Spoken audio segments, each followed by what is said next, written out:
Hello viewers.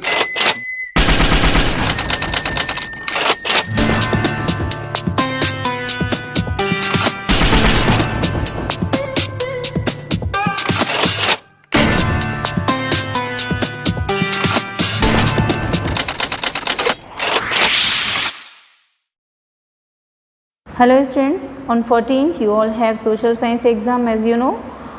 So here I am with important questions and few tips.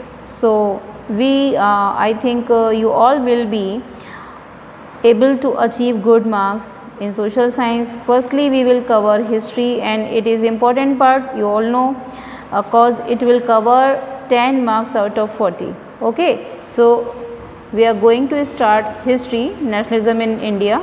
So which questions are important? So just you can write down also, and few tips and what thing you will cover in this answer. Explain the meaning of the notion of Swaraj in perceived by the plantation worker, and how did they respond to call the national जो भी इसका non corporation movement हुआ था.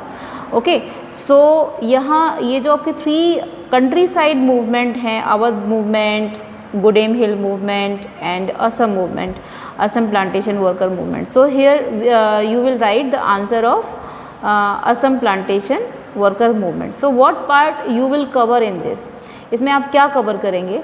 So first of all आप बताएंगे कि उनका जो इन्होंने ये जो इनलैंड इमिग्रेशन एक्ट है उसको भी आप इसमें डिस्क्राइब करोगे. And what is the notion they have taken the meaning of this non corporation movement, this Swaraj, in their own way. उन्होंने अपने ही तरीके से उसका मीनिंग निकाला था. Just they were thinking like कि गांधी जी, Gandhi Raj will come and they will get land in their village. So they left that confined area. So यहाँ पर इनलैंड एमिग्रेशन एक्ट जिसके थ्रू वो क्या थे, वो बाउंडेड थे उस कॉन्फाइंड एरिया में वर्क करने के लिए. तो ये सारी चीज़ों को आप उसमें डिस्क्राइब करेंगे. Okay, so what things should be, यहाँ पर और क्या चीज़ें हम कर सकते हैं. Just if you are writing the Inland Emigration Act तो आप उसको हाईलाइट ज़रूर करें आंसर को. ठीक है, आपको हाईलाइट करना है. और लास्ट में यहाँ आपको मैं ये भी ज़रूर बताऊँगी कि आपको किस तरीके से आंसर को रिप्रेजेंट करना है. ओके, सो पहले आप वो क्वेश्चंस यहाँ पर अपने पास राइट डाउन कर लीजिए जो क्वेश्चंस इंपॉर्टेंट हैं आपके लिए. And how did First world War created economic problems in India as it is given in the first paragraph in your book. And इसमें आप कीवर्ड्स का भी यूज़ कर सकते हैं, कीवर्ड्स राइट कर सकते हैं. कौन कौन सी प्रॉब्लम्स जो थी, इकोनॉमिकल प्रॉब्लम जो थी, पॉलिटिकल प्रॉब्लम्स जो थी, है ना, तो वो कौन कौन सी प्रॉब्लम्स थी. Just right answer in points बेटा, पॉइंट्स में ही आप आंसर राइट करें. तो first you will describe with the sentence कि after the first world war economical and political situations were changed, है ना, ये चेंज हो गई थी और वो बहुत ज़्यादा वर्स्ट सिचुएशन हो चुकी थी. उसमें income tax was introduced, so many custom duties were raised, है ना. तो यहाँ पर ह्यूज लोन जो है वो लिया गया था जिसकी वजह से लोगों को बहुत ज़्यादा इकोनॉमिकल प्रॉब्लम्स फेस करनी पड़ी थी. Okay, forced recruitment you can right. And यहाँ आप जो इन्फ्लुएंजा एपिडेमिक है उसको भी आप डिस्क्राइब करेंगे. सो 2 ways are there. Just you can write with keywords first of all, and after that you can describe this, and you can write directly points, but write answer in points beta. Okay, the next, why did Gandhi ji decide to launch a nationwide satyagraha against the proposed Rowlatt Act 1919, and how was it opposed or organized. तो ये किस तरीके से हुआ था जो उन्होंने Rowlatt act के खिलाफ जो किया था, और उन्होंने क्यों ये किया था. सो फर्स्ट ऑफ ऑल आप इसको रॉलेट एक्ट को यहाँ पर डिस्क्राइब करेंगे कि रॉलेट एक्ट के अगेंस्ट उन्होंने नेशन वाइड सत्याग्रह जो लॉन्च क्यों किया था. So because start with few description about Rowlatt act. You will write it was hurriedly passed with जो इसकी इम्पीरियल लेजिस्लेटिव काउंसिल के थ्रू इसको पास किया गया. It gave the enormous power to the government, and now government detained the political prisoners for 2 years without any trial. So in three topics, in 3 line you can describe this answer. आप इन 3 line में इसको describe कर सकते हो. And after that कि इसको organise कैसे किया था उसका भी फ्यू डिस्क्रिप्शन आप दे सकते हैं कि हड़ताल अनाउंस की गई थी और उसके बाद किस तरीके से उन्होंने इसको ऑर्गेनाइज किया था. एंड इसमें आप क्योंकि यहाँ से हमारी स्टार्टिंग इसकी भी हो चुकी थी नॉन कॉरपोरेशन की NCM की, तो आप उसको भी डिस्क्राइब करेंगे. And why was salt march considered an effective symbol. तो यहाँ आप सिंपली जो आपको बताया गया है कि सॉल्ट मार्च को क्यों किया गया, स्टार्टिंग में आप थोड़ा सा रेफरेंस देने के बाद कि गांधी जी ये सॉल्ट जो टैक्स था वो क्यों था और लोगों ने इसका अपोज क्यों किया, है ना. तो उसके बारे में आप थोड़ा सा बताएंगे कि भाई ये आपको पता है कि स्टेपल फूड है ना, और इस पर टैक्स लिया जाता था, तो गांधी जी ने इसको इंक्लूड क्यों किया. Okay. And difference between the CDM and NCM. So CDM as you know कि this is the later stage of NCM. NCM की लेटर स्टेज है क्योंकि NCM में जो है उसको कॉपरेशन यानी कि जो हम कर रहे हैं, गांधी जी ने अपने हिंद स्वराज में जो बोला हुआ है, जो इसमें नॉन कॉपरेट के लिए बोला है, नॉन कॉरपोरेशन के बोला है. एंड CDM में क्या है कि ब्रेकिंग द लॉज ऑल्सो. तो यहाँ पर आपको इन दोनों ही NCM और CDM में डिफरेंस शो करना है. And next CDM, why did Gandhi ji start CDM. Gandhi ji ने CDM स्टार्ट क्यों किया था, है ना. बिकॉज इसको सॉल्ट लॉ के जो स्टार्टिंग में आपको बुक में डिस्क्राइब किया हुआ है कि Gandhi ji wrote 11 demands with including the salt march also, but Lord Irwin refused that and he was not willing to negotiate. Okay, so Gandhi ji announced CDM and it was started with the, so in this way you can start your all points. Okay beta. So the next thing is, why did Mahatma Gandhi relaunch the CDM. as you know कि Gandhi Irwin pact के through इसको called off कर दिया गया था, है ना. उनको राउंड टेबल कॉन्फ्रेंस के लिए लंदन में इनवाइट किया गया था गांधी जी को. So Gandhi ji called off the movement first time जो इन्होंने अटेम्प्ट किया था. एंड यू विल सी कि जो नेक्स्ट इन्होंने जो स्टार्ट किया है, रीस्टार्ट क्यों किया है, कि व्हेन ही रिटर्न डिसअपॉइंटेड होकर जब वो वापस आए, है ना, ही सॉ कि Jawaharlal Nehru, Abdul Ghaffar Khan both were in jail and Congress party was declared illegal and demonstrations and or other meetings were prohibited. So Gandhi ji restarted the CDM. Okay बेटा. and what a great apprehension you will see कि लेकिन लोगों ने उसको बहुत ज़्यादा यहाँ पर इम्पोर्टेंस बहुत अपना रिस्पॉन्स बहुत ज़्यादा नहीं दिया, as they already given in first CDM. Okay. तो in the last you will describe this thing also. And why did Gandhi ji decide to call off the movement. Here the you can write the called off the CDM, है ना. यहाँ गांधी जी ने CDM को called off क्यों किया है, due to the Gandhi Irwin जो pact था उसकी वजह से उन्होंने यहाँ पे इसको कॉल्ड ऑफ किया था. And how had variety of cultural process develop the sense of. That is a very important question, बहुत इंपॉर्टेंट क्वेश्चन है ये आपका. आप याद रखिए कि आपके जो लास्ट हाफ है चैप्टर का, जो लास्ट हाफ है वहाँ से बहुत इंपॉर्टेंट क्वेश्चंस क्रिएट होते हैं, वहाँ से बहुत इंपॉर्टेंट क्वेश्चंस फॉर्म होते हैं. Each and every last half of जो भी आपके जितने भी चैप्टर्स हैं उन सब में लास्ट हाफ में आपके बहुत इंपॉर्टेंट क्वेश्चंस गिवन होते हैं. जितने भी टफ क्वेश्चंस जो बच्चों के लिए फॉर्म होते हैं वो लास्ट हाफ से ही होते हैं. ठीक है. तो ये जो आपका इंपॉर्टेंट क्वेश्चन है ये बहुत ज़्यादा जो दिया हुआ है कि cultural process develop the sense of collective belonging.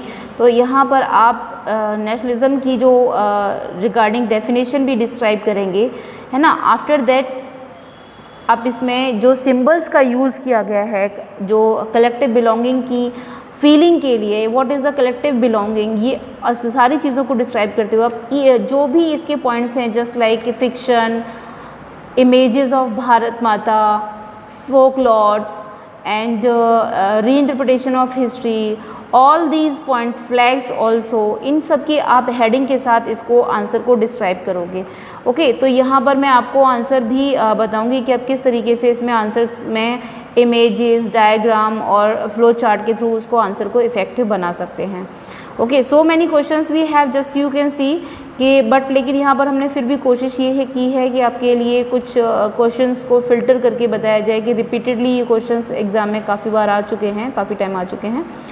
तो nationalism is spread when people begin to believe that they are the part of same nation, है ना। तो ये और ये जो आपका स्टार्टिंग का क्वेश्चन है ये कुछ आपको सिमिलर मिलेंगे, है ना। लोग ऐसा क्यों फील करते हैं, तो यहाँ पर उनका जो स्ट्रगल सेम रहता है और यहाँ पर जो आपकी लास्ट यूनिट है वहाँ से इस आंसर को आपको फ्रेम करना है। Some of the Muslim political organization in India were lukewarm, ये भी एक इम्पॉर्टेंट क्वेश्चन है कि भाई उन्होंने ये मुस्लिम जो लीडर्स थे वो यहाँ पर ल्यूक वॉर्म क्यों थे, अनविलिंग क्यों थे या रिलक्टेंट क्यों थे, दे did not participate enthusiastically in CDM ना। सो बट इन्होंने NCM में पार्टिसिपेट किया था जब इनके साथ खिलाफत मूवमेंट लॉन्च किया गया था, लेकिन इन्होंने CDM में बहुत विलिंगली पार्ट नहीं लिया, कॉज कि हिंदू महासभा से जो कांग्रेस पार्टी थी दैट वाज इन्फ्लुएंस्ड। ओके, और यहाँ इनके हिंदू मुस्लिम के रिलेशन जो थे वो वर्स्ट होते जा रहे थे, यहाँ पर इनमें बहुत ज़्यादा गैप आता जा रहा था। And you will describe also कि भाई हिंदू महासभा के से इन्फ्लुएंस थे, ये तो आप डिस्क्राइब करेंगे ही करेंगे। Muslim League and other Muslim leaders demanded for the separate electorate and MR Jayakar opposed this demand, है ना। उन्होंने भी इसका जो हिंदू महासभा के मेंबर हैं उन्होंने उसको जो है अपोज किया है। यहाँ इनके जो मन में, मुस्लिम्स के मन में ये फीलिंग थी कि वी आर माइनॉरिटी, हम माइनॉरिटी में हैं और यहाँ हमको सबमर्ज होकर रह जाएंगे। जब नेशन एक इंडिया एक नेशन में कन्वर्ट होगा तब इस मेजोरिटी में, हिंदू मेजोरिटी में हम लोग केवल सबमर्ज होकर रह जाएंगे। So that's why they demanded for the separate electorate, है ना। तो यहाँ पर इन्होंने सेपरेट इलेक्टोरेट के लिए क्या किया है, यहाँ इन्होंने डिमांड रखी थी, तो जिसको कि क्या कर दिया गया, डिनाई कर दिया गया, रिफ्यूज़ कर दिया गया। तो that's why they did not participate in CDM willingly. Okay बेटा, and peasants interpreted the message of Mahatma Gandhi and the idea of Swaraj in another way. So support this statement with a suitable example. Here we are talking about the peasants interpreted the message. Just you have seen in Awadh movement में, जहाँ यानी कि सबसे पहले आप ये बताएंगे भाई अवध मूवमेंट में लोगों को सफरिंग्स क्या थी, what were the sufferings, what were there demands. Okay, this thing you will write कि भाई उनकी डिमांड्स क्या थी, उनकी सफरिंग्स क्या थी, किस तरीके से यहाँ पर उन्होंने अपने उसको मूवमेंट के लिए जवाहरलाल नेहरू ने लोगों को मोबिलाइज़ किया है। बट जो इनका ये मूवमेंट अवध में स्टार्ट हुआ है, they looted the market and all, है ना, अटैक द लैंडलॉर्ड, तो ये जो इस तरीके से इन्होंने स्टार्ट किया है, जो इनका अलग ही फॉर्म रहा है, तो Congress leaders were not happy with this way. Congress leaders जो थे वो इस वे से हैप्पी नहीं थे। ओके, इन्होंने अपना ही स्वराज का मीनिंग निकाला हुआ था और आपने देखा कि उसमें जो लोकल लीडर्स हैं उन्होंने भी उसको डिस्क्राइब किया हुआ है कि गांधी जी अनाउंस दैट, कि गांधी जी ने कहा है कि सभी लोगों को ये जो लैंड है वो उसका रीडिस्ट्रीब्यूशन होगा। तो ये उन गांधी जी के नेम पर उन्होंने ये जो फेक अनाउंसमेंट किया था, तो Congress leaders were not happy with this. यहाँ फ्यू क्वेश्चंस हैं जो बहुत ज़्यादा इंपॉर्टेंट हैं, जिसमें आपका लास्ट में फोकलोर वाला जो क्वेश्चन है वो भी बहुत इंपॉर्टेंट है कि idea of nationalism also developed through a movement to revive the Indian folklore. So this question actually it was also taken from the last unit, ये भी एक लास्ट यूनिट से लिया हुआ है, आपको पता है। तो ये सेपरेट क्वेश्चन भी आ जाता है बेटा, sometimes you have to write in symbols, इसको आपको शॉर्ट डिस्क्रिप्शन सिंबल्स में भी देना रहता है, और ये इसके बेस पर ये एक सेपरेट क्वेश्चन भी आता है और so many times it is repeated actually in examination. तो यहाँ आप ये देखेंगे कि idea of nationalism also developed through a movement to revive Indian folklore.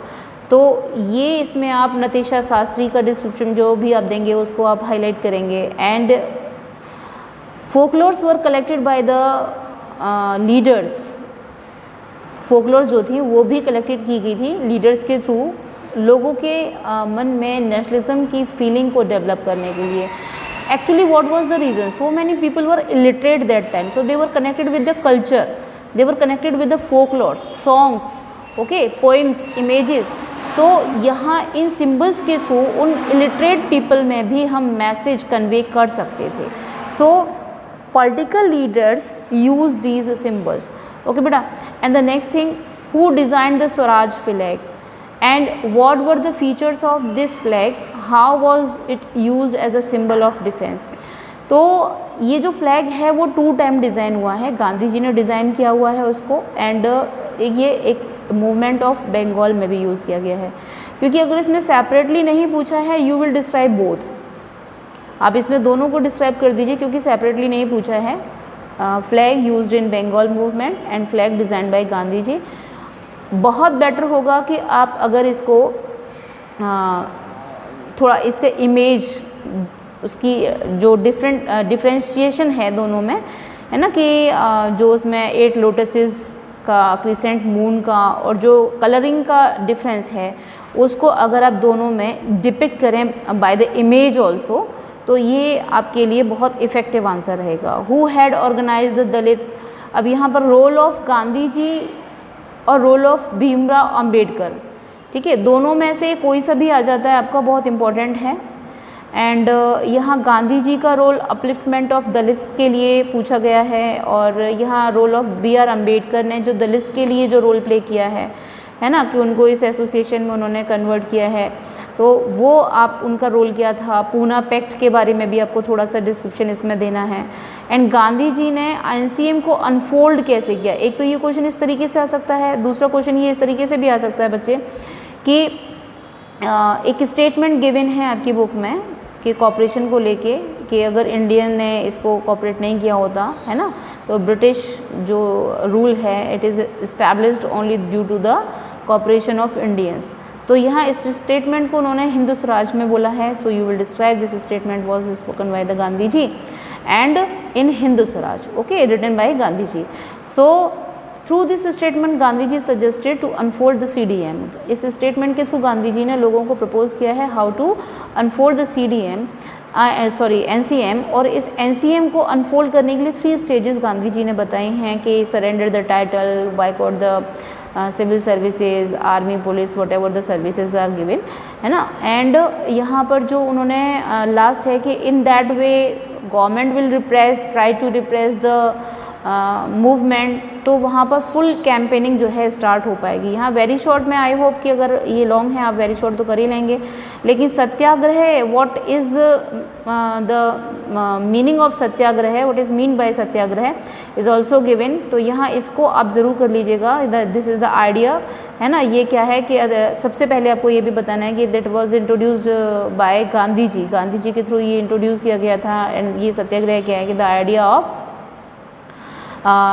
जो इसमें ट्रुथ, सर्च फॉर ट्रुथ, है ना, emphasise on the truth and search for the truth. ये यहाँ पर जो है किसको एम्फेसाइज करता है, सच पर, सच की खोज पर ये एम्फेसाइज करता है इसको. और इस पर आप इसको डिस्क्राइब भी करेंगे कि ये जो ऑपरेसर है वहाँ उसके लिए इसके यहाँ नॉन वायलेंस की नीड नहीं है. So the definition should be descriptive, है ना. यहाँ पर जो डेफिनेशन है वो डिस्क्रिप्टिव होनी चाहिए. And who was the president of Muslim League in 1930? So you can write Muhammad Ali Jinnah. And who wrote Hind Swaraj? Hind Swaraj Mahatma Gandhi ने राइट किया था. And who founded the Swaraj Party? As you know, Motilal Nehru and C.R. Das. And अगर आपसे यहाँ पे very short question बेटा बहुत ज़्यादा फ्रेम हो सकते हैं, लेकिन फिर भी आप सत्याग्रह का जो डेफिनेशन है उसको आप फिर भी लर्न कर लीजिएगा. कुछ क्वेश्चंस यहाँ हम ज्योग्राफी से भी देखेंगे, अब मैन्युफैक्चरिंग इंडस्ट्री से, वो आप देख लीजिए कि ये क्वेश्चन आपका काफ़ी टाइम रिपीट हो चुका है ना, कि इसकी इंपॉर्टेंस जो है मैन्युफैक्चरिंग सेक्टर या मैन्युफैक्चरिंग इंडस्ट्रीज़ की जो इंपॉर्टेंस है स्टार्टिंग के फर्स्ट पेज पे गिवन है. कोशिश करिए कि आप हेडिंग के थ्रू ही इनको दें, कीवर्ड्स के थ्रू दें, फिर उसके बाद उसको डिस्क्राइब करें. जो भी आपको इसमें क्वेश्चंस गिवन हैं बेटा, वो सारे क्वेश्चंस बहुत बार आ चुके हैं बोर्ड एग्जामिनेशन में और रिपीटेडली आते रहे हैं. Agriculture boost the industrial sector. तो एग्रीकल्चर किस तरीके से बूस्ट करता है इंडस्ट्रियल सेक्टर को, एंड ये क्वेश्चन आपका थोड़ा चेंज होकर भी आ सकता है, agriculture and industries go hand in hand, agriculture and industries are not exclusive each other. तो ये आपका किसी भी तरीके से फॉर्म हो सकता है and a very important question. And the next you will सी, भाई शुगर मिल जो है आपकी साउथ में क्यों कंसंट्रेटेड हो रही है अभी कुछ सालों से, ये रीज़न, या कॉटन टेक्सटाइल की जो प्रॉब्लम्स हैं वो कौन सी प्रॉब्लम्स हैं। So few problems are there, just you can put everywhere, जहाँ पर भी आप राइट कर सकते हो कि भाई इरेटिक पावर सप्लाई है, ओल्ड मशीन्स हैं, competition with synthetic fibre, okay. तो कुछ चीज़ें जो हैं यहाँ पर हम राइट कर सकते हैं। And industrialisation urbanisation go hand in hand, यहाँ पर इंडस्ट्रियलाइजेशन सेम वही आंसर है जो आपको मैंने एग्रीकल्चर से रिलेटेड भी बताया था कि इस तरीके से ये भी फॉर्म हो सकता है कि तो यहाँ पर इंडस्ट्रियलाइजेशन और अर्बनाइजेशन दोनों किस तरीके से दोनों साथ साथ चलते हैं। Consequences of environmental degradation do not respect the national and state boundaries, ये क्वेश्चन आपका बहुत इंपॉर्टेंट क्वेश्चन है कि जो भी एनवायरमेंटल डिग्रेडेशन हो रहा है ना, इसका इम्पेक्ट जस्ट किसी स्टेट, किसी एक पर्टिकुलर प्लेस पर नहीं होता है, जो होल अर्थ है, वर्ल्ड है, पूरा इम्पैक्ट उस पर होता है। तो आप उसको किस तरीके से डिस्क्राइब करेंगे। These are the important questions, okay, of manufacturing industries. So यहाँ पर कुछ क्वेश्चंस आपके काफ़ी टाइम आ चुके हैं बोर्ड में, तो कुछ फिल्टर क्वेश्चंस आपको दिए गए हैं। So please you can write down.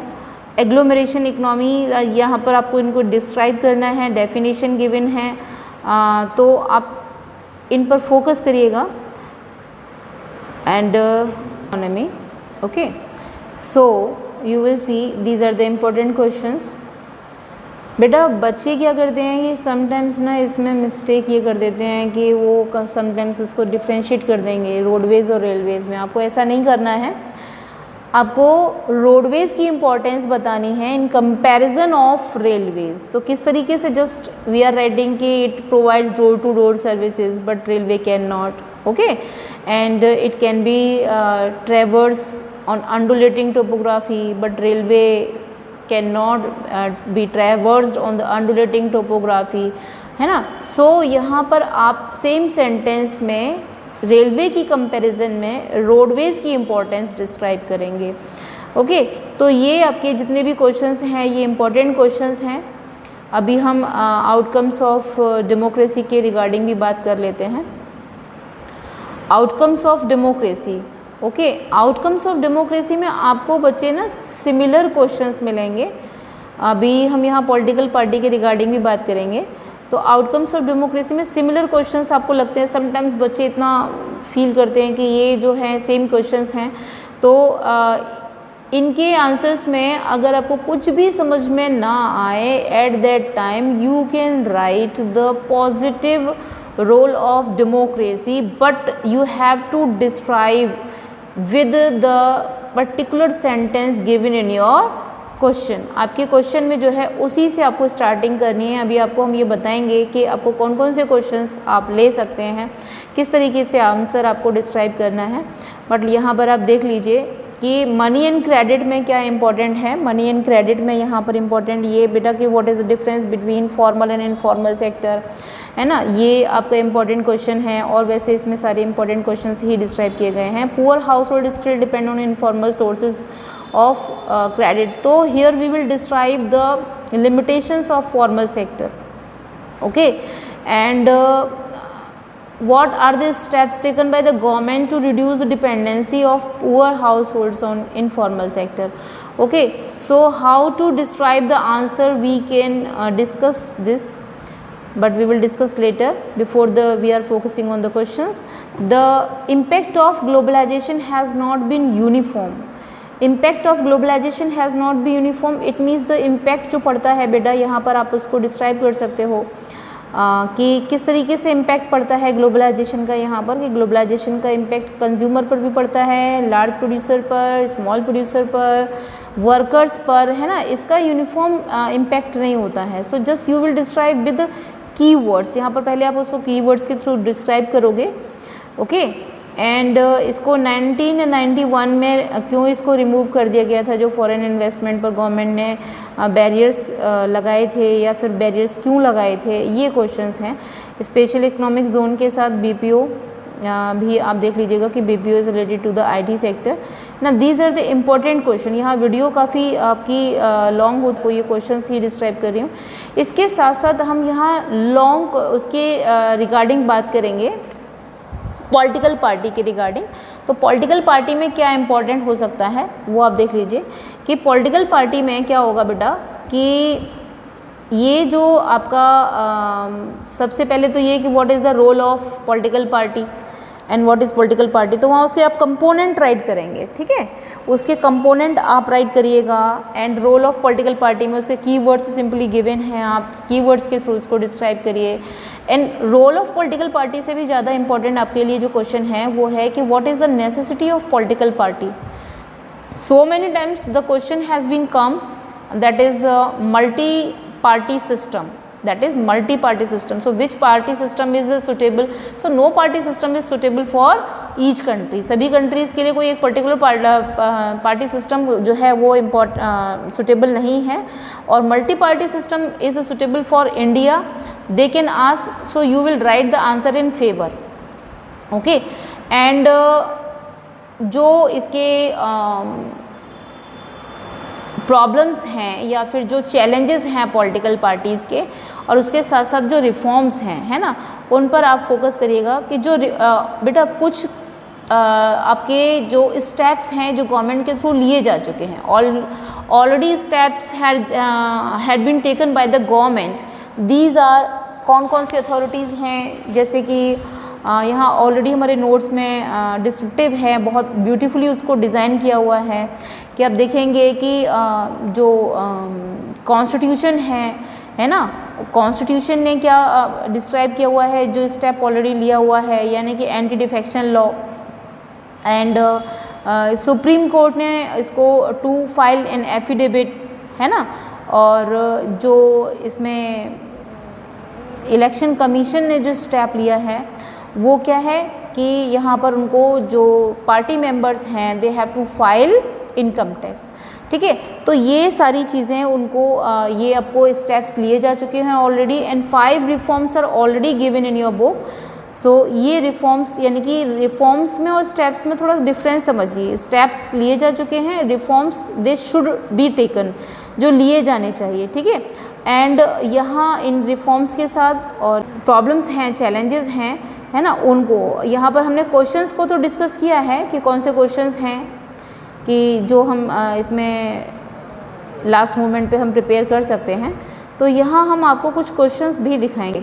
अब यहाँ मैं आपको कुछ क्वेश्चंस शो करना चाह रही हूँ। जस्ट आप देखिए हाउ टू डू। सिंपली पहले आपको करना क्या है, यानी कि कोई भी क्वेश्चन का आंसर आपको देना है तो आप किस तरीके से देंगे। Please focus on tips. First of all जो आप इस पर फोकस करेंगे वो है, यानी कि जो आप आंसर स्टार्ट करेंगे, you will start your answer with the related topic. Just they are asking कि why did General Dyer open fire at Jallianwala Bagh on 13 April. Jallianwala Bagh पर भाई उसने ओपन फायरिंग क्यों की थी। सो आप क्वेश्चन में बहुत ज़्यादा डिस्क्राइब न करते हुए सिंपली 80 वर्ड्स में हमारे लिए 3 मार्क्स में ये 3 पॉइंट आपको डिस्क्राइब करने हैं। बच्चे ने इसमें ओनली 2 पॉइंट्स राइट किए हैं, but you will write only you will write minimum 3 words and with starting का रेफरेंस और लास्ट में कंक्लूजन आप ज़रूर राइट करेंगे। Reference should be started with the topic given in your question. और जहाँ पॉसिबल हो सके, ओके, तो वहाँ आप कभी भी हिस्ट्री में आंसर राइट कर रहे हैं तो बच्चे आप मैपिंग, फ्लो चार्ट और जो भी इसके रिलेटेड आप राइट कर सकते हैं, यानी मैपिंग और फ्लो चार्ट के साथ साथ माइंड मैप आप राइट कर सकते हैं, ठीक है। इमेजेस, डायग्राम आप राइट कर सकते हैं, ठीक है। These are the ornaments of writing. ये राइटिंग के ऑर्नामेंट्स हैं, ठीक है। तो आपको इस तरीके से अपने आंसर को और ज़्यादा इफेक्टिव बनाने के लिए आप इस तरीके से डायग्राम के थ्रू, फ्लो चार्ट के थ्रू राइट कर सकते हैं, ठीक है बच्चे। तो सबसे पहले आपको फोकस क्या करना है, just focus on these words कि time management. You have to save 20 minute. आपको 40 मिनट में 1 आवर 40 मिनट में आपको पूरा कंप्लीट पेपर आपको करना है। आप इस तरीके से प्रैक्टिस कर लीजिए जिससे कि आपके पास रीडिंग टाइम प्रॉपरली रहे, और जहाँ पर भी आपकी मिस्टेक्स हैं या जहाँ पर भी आपको हाईलाइट करने हैं, फैक्ट्स हाईलाइट करने हैं, नेम हाईलाइट करने हैं, वहाँ पर आप उसको हाईलाइट कर पाएँ। तो रीडिंग टाइम आपको सेव करके चलना है, ठीक है। तो टाइम मैनेजमेंट के साथ साथ आपको आंसर जो राइट करना है, try to write in points. बहुत बेटर होगा अगर आप आंसर अपने कीवर्ड्स के साथ स्टार्ट करते हैं, कीवर्ड्स हेडिंग के थ्रू अगर स्टार्ट करते हैं, फिर उसको आप डिस्क्राइब कर सकते हैं। और if you are not able to write in keywords, so just you can write in points but don't write paragraph. आप पैराग्राफ प्लीज़ राइट ना करें, ओके। आप लोग जो है पॉइंट्स में ही आंसर राइट करिए, ओके बेटा। टाइम मैनेजमेंट करके चलिएगा, और जो भी आंसर आपको देना है, तो यानी कि आपके पॉइंट में सबसे पहले आप आंसर डिस्क्राइब कैसे करेंगे। हिस्ट्री में कोई भी हम टॉपिक राइट करते हैं, तो सबसे पहले आपका जो फर्स्ट रेफरेंस होना चाहिए, यानी कि 1 और 2 और 3 और 4 जो आपका लाइन का जो डिस्क्राइब कर रहे हैं आप, that should be related to the topic given in your question. After that you will describe answer जो आप कवर करेंगे वो टॉपिक्स होने चाहिए, यानी आंसर कवरिंग पॉइंट्स होने चाहिए आपके, ठीक है। क्या होने चाहिए? आंसर कवरिंग पॉइंट्स होने चाहिए, कीवर्ड्स होने चाहिए जो भी आप डिस्क्राइब करने जा रहे हैं कंप्लीट। अगर वो सपोज़ आपके पास टाइम नहीं है, तो एटलीस्ट टीचर के पास ये आइडिया रहेगा कि यू नो द थिंग्स, और आपके वो पॉइंट्स जो हैं आप कवर कर रहे हो स्टार्टिंग से ही, ठीक है। तो आप उसके बाद उसको डिस्क्राइब करोगे। First of all you will describe the keywords, okay. After that you will describe, आप उसके बाद उन कीवर्ड्स को डिस्क्राइब करते हुए चलोगे। And each keyword should have, अगर आप कैपेबल हैं देन प्लीज़ मैपिंग का, फ्लो चार्ट का, इनका आप यूज़ ज़रूर करिएगा। Just you are seeing. अच्छा देखिए, यहाँ पर हमने एक इमेज यहाँ पर शो की है, ये पेज कवरिंग आइडियाज़ भी होते हैं, है ना। ये पेज कवरिंग आइडियाज़ भी हैं, और इसे आंसर आप थोड़ा सा इफेक्टिव भी कर सकते हो। एंड ये आपके फैक्ट्स को, कीवर्ड्स को कंटेन किए हुए होते हैं। And try to make your image in the right side. आप कोशिश करिए कि आप राइट साइड जो है इमेजेस को आप राइट करें, फ्लो चार्ट के थ्रू आप आंसर करें, ओके। और ज़्यादा इफेक्टिव आंसर को करने के लिए, और आप इसमें और ज़्यादा इनोवेटिव आइडियाज़ कर सकते हैं। अच्छा, कुछ बच्चों की कंप्लेंट ये थी कि ma'am we haven't time, we haven't good speed, हमारी स्पीड अच्छी नहीं है। देन क्या हमारे लिए ये कंपलसरी है कि हम इमेजेस और ये फ्लो चार्ट मैपिंग? बेटा आपके लिए सारे क्वेश्चंस को अटेम्प्ट करना बहुत ज़्यादा ज़रूरी है, सारे क्वेश्चंस को अटेम्प्ट करना बहुत ज़रूरी है। पहले आप वो करिए, ठीक है। अगर आपकी स्पीड बहुत ज़्यादा फास्ट नहीं है तो पहले आप क्वेश्चंस को अटेम्प्ट करिए।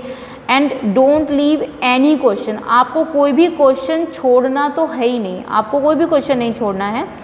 आप सेक्शन वाइज आप क्वेश्चन को करें, या आपको जो क्वेश्चन बहुत अच्छा आता है सेक्शन नंबर आप डालिए, और कोई वो क्वेश्चन आप पहले करिए जो आपको बहुत अच्छे से आता है, ठीक है। लेकिन कोशिश करिए कि आप सीक्वेंस में ही आंसर, क्योंकि इससे क्या होगा ना बेटा कि इरिटेट हो जाता है एग्जामिनर अगर आप इसमें आंसर का नंबर नहीं डाल रहे हैं, या फिर आप आंसर को सीक्वेंस में नहीं राइट कर रहे हैं। अगर आप कर सकते हैं, बेटर होगा कि आप सीक्वेंस में आंसर राइट करें, ठीक है ना। तो यहाँ आप कोशिश करिए, जो मैंने अभी बताया सोशल साइंस में बहुत ज़रूरी है फ्लो चार्ट, मैपिंग, कीवर्ड्स वगैरह का यूज़ करना, ओके। एंड यहाँ मैप के रिगार्डिंग मैं आपसे बात करना चाहूँगी कि कोशिश करिए आप एग्जैक्ट लोकेशन उसमें शो करें एंड द प्लेस। बेटा हिस्ट्री में ऑलरेडी आइडेंटिफाई करने के लिए आता है, मैप वर्क हिस्ट्री में किसके लिए आता है? आइडेंटिफाई करने के लिए। आपके 3 सेशंस हैं, कांग्रेस सेशन नागपुर एंड आपकी कांग्रेस सेशन है 3 Nagpur, Kolkata and Madras, okay. And Dandi march जहाँ लोकेट किया गया था, आप उसको स्टेट का नेम, पर्टिकुलर प्लेस का नेम आप राइट करें, और वो आपसे क्वेश्चन पुट अप करेंगे रिगार्डिंग द कि peasant that was peasant movement led by Gandhi ji, या और ये चोरी चोरा के रिगार्डिंग। और आपसे पूछा जा सकता है चंपारण खेड़ा एंड अहमदाबाद मूवमेंट। जलियांवाला बाग के रिगार्डिंग आपसे भी क्वेश्चंस, ये 3 और 4 क्वेश्चंस मूवमेंट हैं गांधी जी के, और 3 सेशंस हैं जो हिस्ट्री में क्वेश्चन आपका आ सकता है only for 1 marks. And geography के जो मैप है ऑलरेडी आपका CBSE के सिलेबस में प्रिस्क्राइब्ड है, फर्दर आपको लर्न करने की ज़रूरत नहीं है। ओके, सो यहाँ आपको स्टेट यानी लोकेशन पर बहुत ज़्यादा फोकस करना है, आपको लोकेशन शो करनी है। आई होप आपको अभी कोई प्रॉब्लम नहीं आएगी, और कोशिश करें कि आप अपने आंसर को और ज़्यादा इफ़ेक्टिव और कम टाइम में कर पाएँ। ठीक है, कोशिश करिए आप आंसर को पॉइंट में राइट करने का, डोंट राइट पैराग्राफ। ओके बच्चे, so best of luck all of you.